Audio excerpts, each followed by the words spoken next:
विजयदशमी का सही नाम अशोक विजयदशमी है। जी हाँ, सही सुना आपने, क्योंकि महान सम्राट अशोक के कलिंग युद्ध में विजयी होने के 10वें दिन मनाए जाने के कारण इसे अशोक विजयदशमी कहते हैं। इसी दिन सम्राट अशोक ने बौद्ध धर्म की दीक्षा ली थी। विजयदशमी बौद्धों का पवित्र त्योहार है।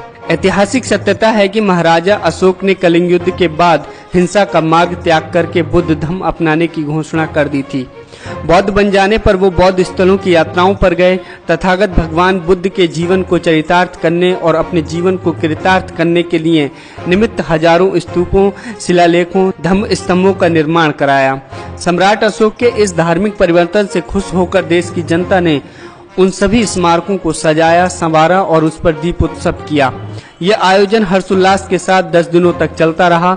10वें दिन सम्राट अशोक ने राज परिवार के साथ पूज्य भंते मोगिगिल लिपुत तिस्से से धम्म दीक्षा ग्रहण की। धम्म दीक्षा के बाद सम्राट अशोक ने प्रतिज्ञा ली कि आज के बाद वो शास्त्रों से नहीं बल्कि शांति और अहिंसा से प्राणी मात्र के दिलों पर विजय प्राप्त करेंगे। इसीलिए संपूर्ण बौद्ध जगत इसे अशोक विजयदशमी के रूप में मनाता है। लेकिन कहा जाता है कि ब्राह्मणों ने इसे काल्पनिक राम और रावण की विजय बताकर बहुजनों के इस महत्वपूर्ण त्योहार पर कब्जा कर लिया। जहां तक दशहरे की बात है तो इससे जुड़ा तथ्य ये है कि चंद्रगुप्त मौर्य से लेकर मौर्य साम्राज्य के अंतिम सम्राट बृहद्रथ मौर्य की उनके सेनापति पुष्यमित्र शुंग ने हत्या कर दी और शुंग वंश की स्थापना की। पुष्यमित्र शुंग ब्राह्मण था। इस समाज ने इस दिन बहुत बड़ा उत्सव मनाया। उस साल ये अशोक विजयदशमी का ही दिन था।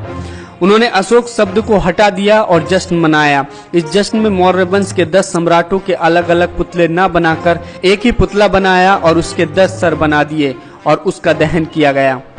आपको बता दें, 2500 साल के सम्राट अशोक की विरासत से जोड़ते हुए 14 अक्टूबर 1956 को अशोक विजयदशमी के दिन ही बाबा साहेब डॉक्टर अम्बेडकर ने 5 लाख लोगों के साथ बौद्ध धर्म की दीक्षा ली थी।